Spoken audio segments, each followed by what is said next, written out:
How did we get here? For thousands of years, human beings have carried answers in stories, passed hand to hand, parent to child. Some begin in a garden, a first man, a first woman, a choice, a fall, a fruit that tastes like consequence. And from that single moment, the world becomes familiar. Love, pain, work, birth, death, history beginning with a heartbeat. If you grew up with that story, you know what it feels like. It isn't just information, it's meaning. It tells you you are not random, that your life matters. But tonight, I am not here to pick a fight with faith. I am here to open a different door, one made of evidence, not because meaning is weak, but because curiosity is stubborn. Because even if a story explains why we live, it may not explain how life learned to live.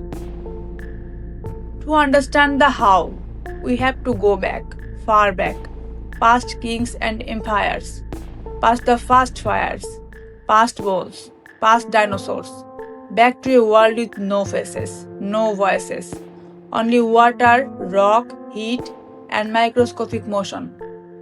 And here the fair changes shape. Ridley Scott's Alien terrified audiences, because the danger wasn't outside the ship. It was inside, silent, patient, unseen. A nightmare hiding in the same place you thought you were safe. Now imagine that twist without the fiction. Because inside you, inside every cell of your body, there is something that was never supposed to be there.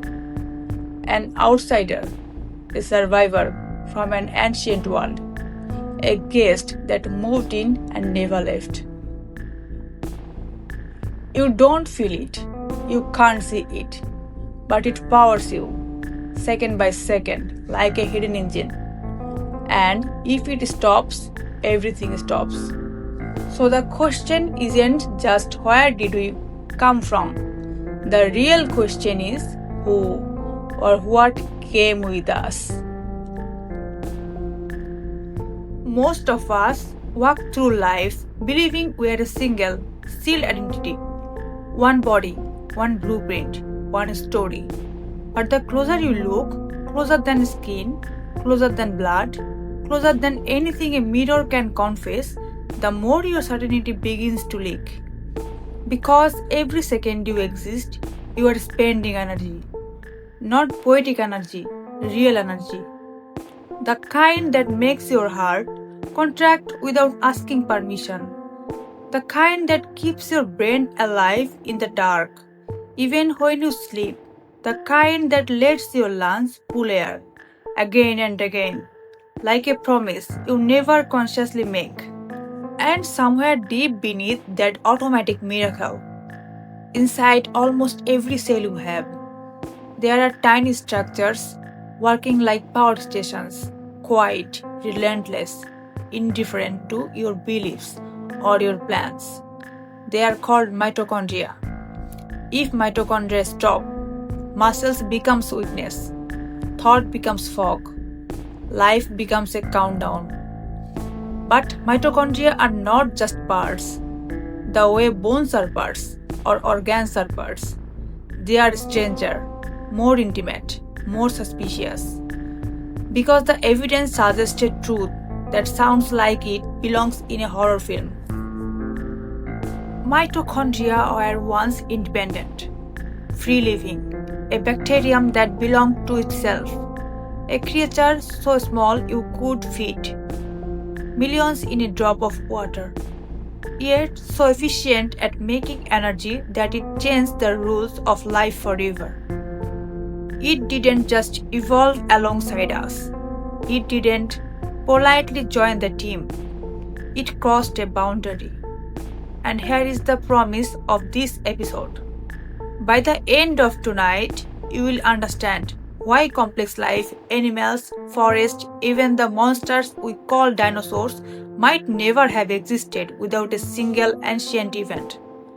One encounter, one act that could be interpreted as violence, or as survival, or as the first biological alliance in Earth's history. Because if that encounter never happened, if that outsider never got in, Earth might still be a planet ruled by simple cells, a world of microbes, no eyes to see sunsets, no ears to hear storms, no minds to ask questions, no you.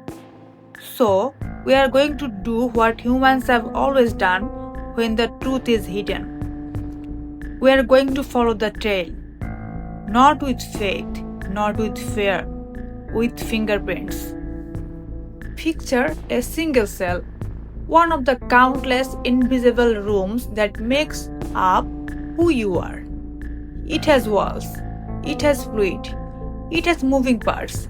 It's alive in a way that doesn't care whether you are afraid or confident, whether you are believe or doubt. It just keeps working. Now drift deeper. Inside that cell, there are tiny shapes, oval, folded, restless, like miniature furnaces. They don't glow with fire, but they burn with chemistry. They take what you eat, what you breathe, and they turn it into usable energy. Energy your body spends like currency every second you exist. This is not a metaphor. This is the reason your heart never forgets to beat. These structures are mitochondria. They are so essential that your most energy-hungry organs, your brain, your muscles are crowded with them, packed with them, depending on them the way a city depends on power lines. They are the difference between movement and collapse, clarity and darkness. They keep the lights on. And yet, the closer you look, the stranger they feel. Because mitochondria don't behave like ordinary parts. They aren't like a rib or a layer of skin, silent, passive, entirely yours. Mitochondria act like something with a past, something with its own agenda, something that once belonged to itself. Here's the thought that should make your stomach tighten. What if mitochondria weren't built by your cells at all? What if they were taken? Not taken as an idea, taken as a living thing. Most of your cells carry them, almost all. Even your blood has one exception. Red blood cells, the messengers, travel without mitochondria, but in the places that matter most, the places where life is expensive. Mitochondria are everywhere, working, multiplying, surviving. And buried inside them is a whisper that doesn't sound human. A trace of independence, a hint that they were once free-living bacteria, outsiders in an ancient ocean, before they crossed into another cell and never came out. If that sounds impossible, good, it should. Because now we are standing at the edge of the real mystery. If an alien moved into our cells, how did it get in? And why did the host let it stay? When a truth is too strange to accept, the mind does what it always does. It tries to make it familiar. It looks for a simple story, a clean motive, a neat ending. But biology rarely gives you that mercy. If mitochondria were once free-living bacteria, then what happened between them and the host cell was not a gentle handshake. It was contact, close contact, the kind of contact that changes you. So we start where every good investigation starts, by listing what could have happened, before we decide what did happen. There are three suspects. First, predation, the oldest story on earth, hunger. One cell meets another, and the stronger one eats. It's simple, it's brutal, it's believable. And for a moment, it feels like the answer because cells do it. Amoebas still do it today, wrapping victims in living arms, pulling them into darkness. But if this was just a meal, then why didn't the host digest the guest? Why is the meal still inside us millions of years later, working like an organ? Second, parasitism. Not an invitation, an invasion. A microbe forcing its way in, exploiting the host, refusing to die. This is also believable because parasites are ancient. They rewrite bodies from the inside. They turn biology into hostess negotiation. But here's the problem. Mitochondria don't behave like a parasite. They don't just take. They give, relentlessly. Energy on an industrial scale. If this was a hijacking, it became the most profitable hijacking in the history of life. Third, partnership. The least intuitive suspect, the one that sounds too hopeful to be true. Two organisms, once strangers, maybe even enemies, finding a way to survive together. A deal written not in words, but in chemistry. Protection in exchange for power, shelter in exchange for fuel. And suddenly, the story stops being a crime and starts becoming a pact. But we don't get to choose the prettiest explanation. We choose the one that leaves evidence behind. Because somewhere inside your cells, the intruder left fingerprints, not on glass, not on stone, but in DNA. If you want the truth in a story like this, you don't chase opinions, you chase identity. Because identity leaves a trail. And in biology, the closest thing to an ID card is DNA. Inside your cell, the nucleus holds the main library, shelves of information, packed and protected like a vault. That part feels familiar. That part feels human. But mitochondria don't follow the rules. Hidden inside those tiny power stations in their own genetic code, a separate set of instructions, a private archive, not a full biography, not a complete manual, but enough to raise suspicion, enough to whisper that the structures were never meant to be simple cell parts. And the shape of that DNA matters. It doesn't arranged like the long, carefully packaged chromosomes in your nucleus.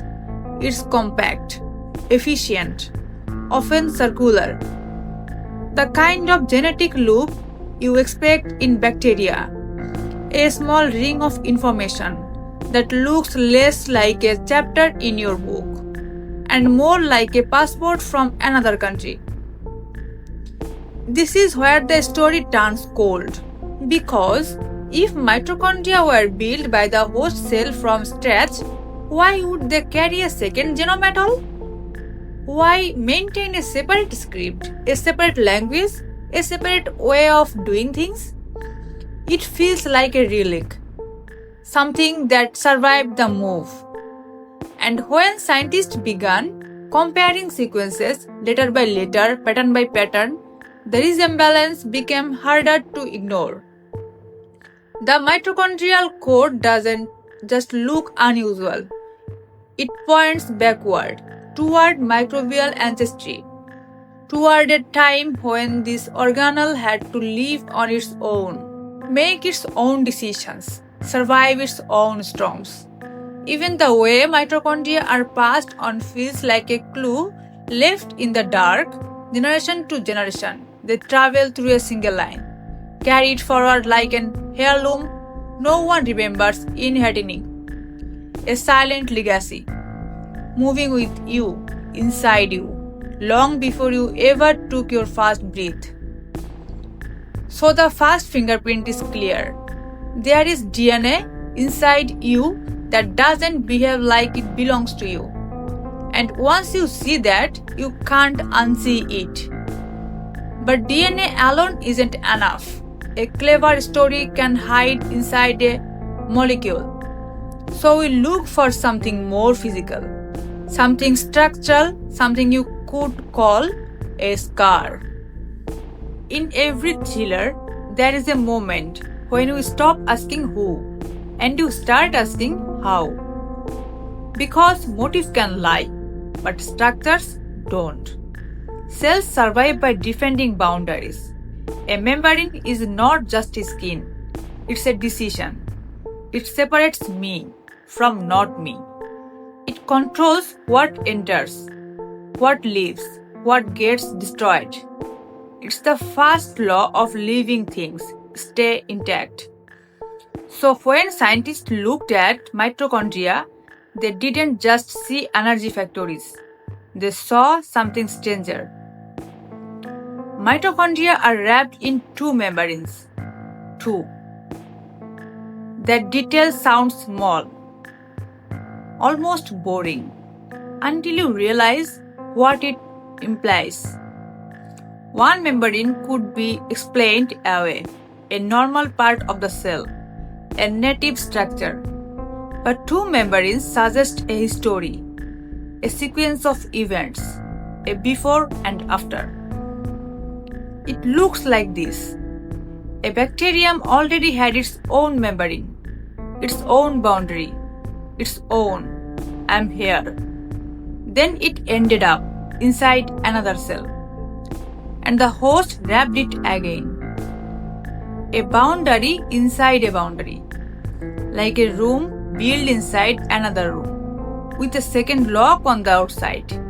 And suddenly the story becomes physical, not metaphorical, not philosophical. Engulfment. Cells do this. They can flow, reshape, extend, pull things inward. A single-celled hunter can surround prey with soft, temporary arms, sealing it inside where digestion should begin. So the double membrane reads like a signature left at a crime scene. Something was swallowed. But here is where the narrative breaks, where our neat suspects start slipping. Because if the host cell truly swallowed the bacterium as prey, then digestion should have finished the job. The intruders should have been dismantled, recycled, erased, end of story. Yet, mitochondria weren't erased. They endured, they adapted, they became indispensable. So, now the question sharpens into something almost uncomfortable. If mitochondria were swallowed, why weren't they destroyed? What stopped the host from finishing the meal? Because whatever happened next wasn't just survival, it was transformation. And the next clue doesn't live in the walls, it lives in behavior. In the way mitochondria still act like something that remembers what it used to be. In stories, the past always leaks through. A person who was once dangerous will still flinch at certain sounds. A survivor will still scan exits. A liar will still protect one detail too carefully. In biology, the past leaks through the same way, not through confession, but through behavior. And mitochondria behave like they have lived another life. They don't wait politely for the cell to build them piece by piece. They replicate. They multiply. They make copies of themselves again and again inside the host, as if they still carry an ancient instinct.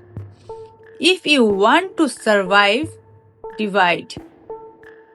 That method of reproduction doesn't resemble the way your cells assemble many of their internal structures.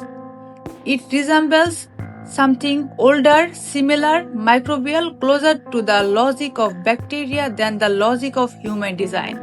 And there is another unsettling detail. Mitochondria keep parts of their own internal machinery.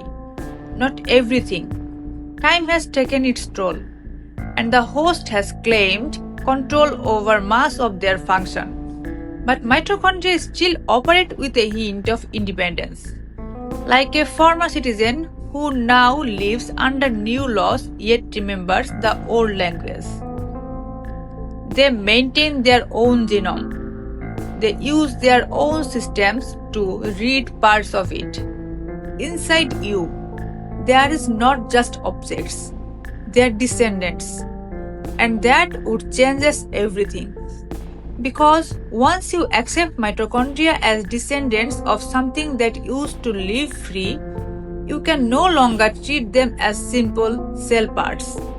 You have to treat them like a population, like a lineage that moved into a new world and adopted to it.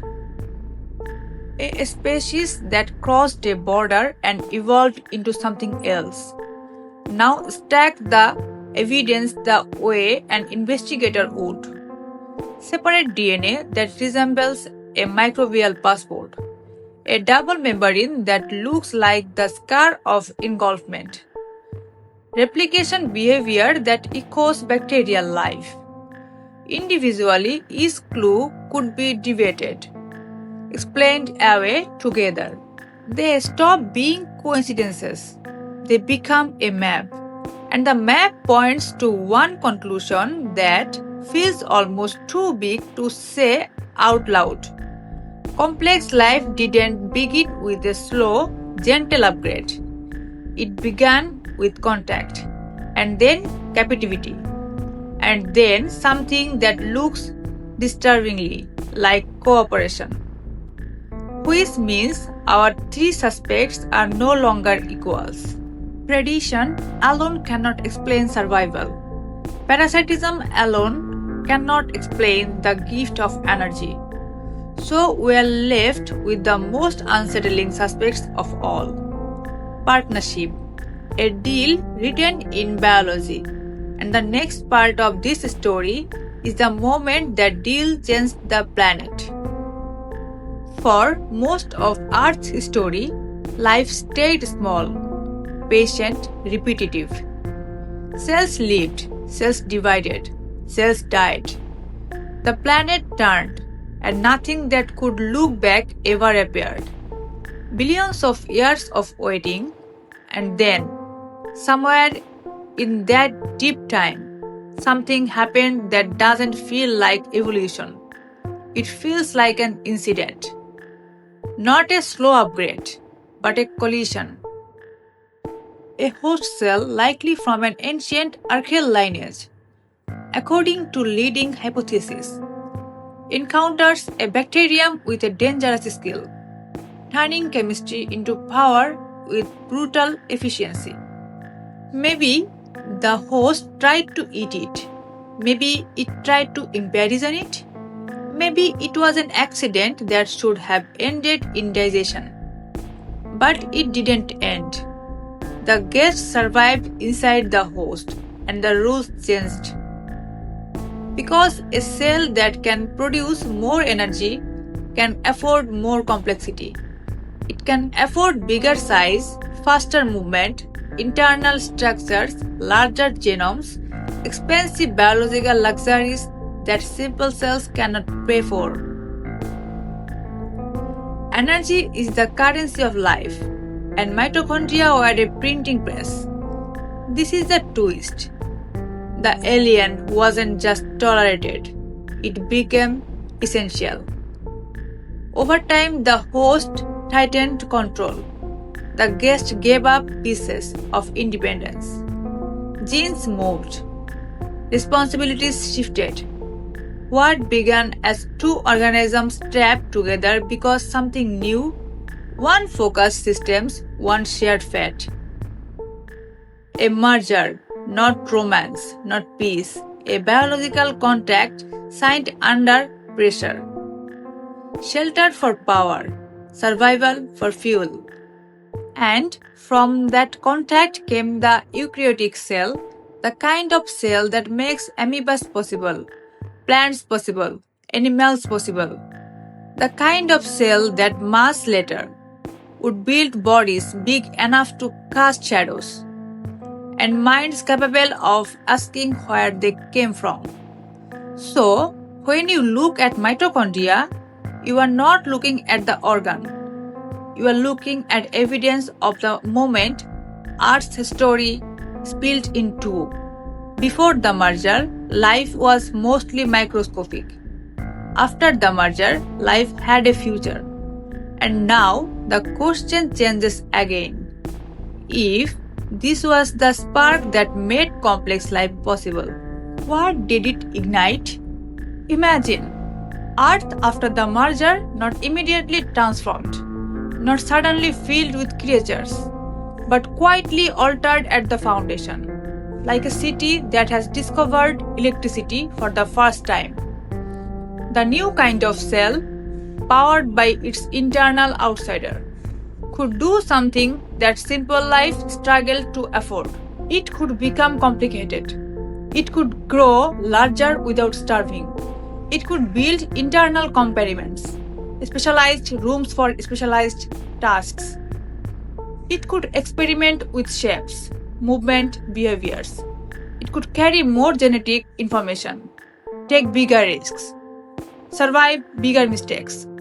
And in that space, between risks and reward, life began to try new things. First came diversity in the microscopic world. Strange single-celled hunters drifting through water like living shadows. Amoeba-like forms that could change shape, sense, engulf, adapt. Organisms that weren't just surviving, but interacting with their environment in ways that felt almost animal. Then came something even more expensive. Cells cooperating, staying together, forming bodies made of many.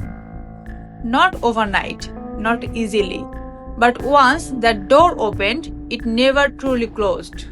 From that foundation, the planet gradually filled with architecture, reefs, forests, food webs, cycles of predation and escape, ecosystems that could collapse and rebuild like living machines.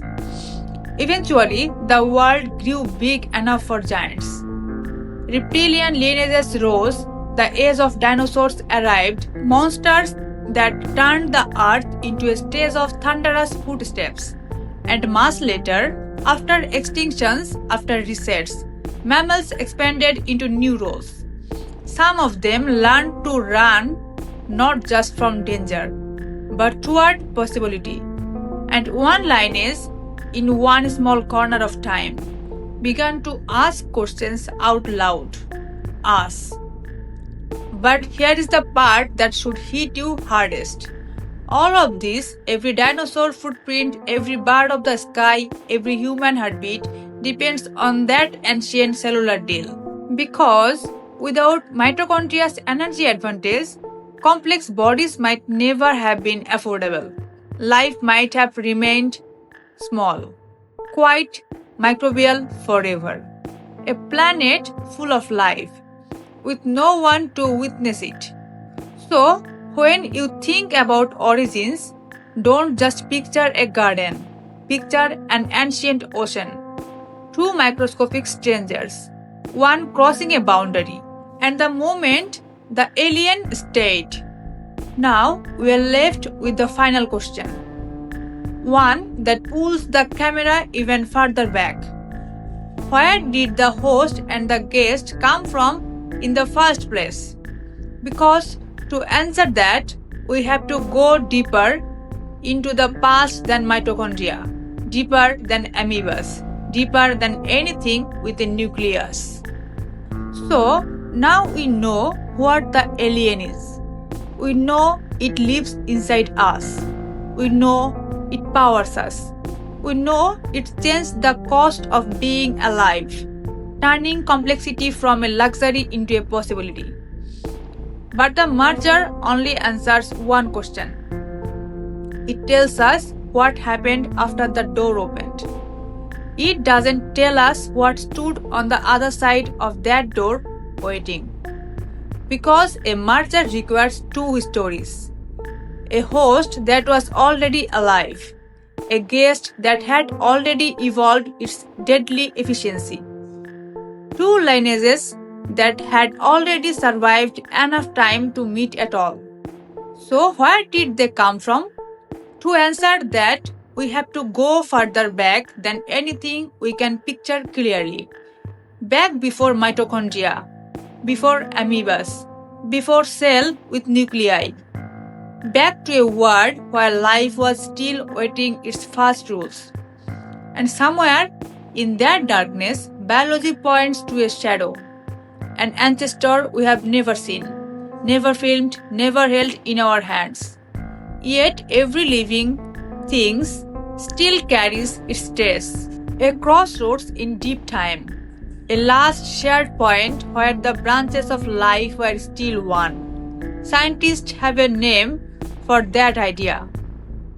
It's LUCA, the last universal common ancestor, not the first life, but the last place where all surviving life still connects.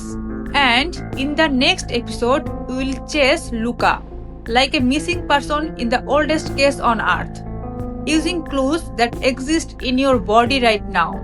Shared codes, ancient machinery, patterns that refuse to be accidental. Because the deeper you dig, the more the origin story stops feeling like a lesson and starts feeling like a thriller. If you want to follow this investigation as it unfolds episode by episode, subscribe to the Discovery Muse and turn on notification so you don't miss what comes next. Because what we are about to uncover is older than anything you have ever been told. And it's still inside you.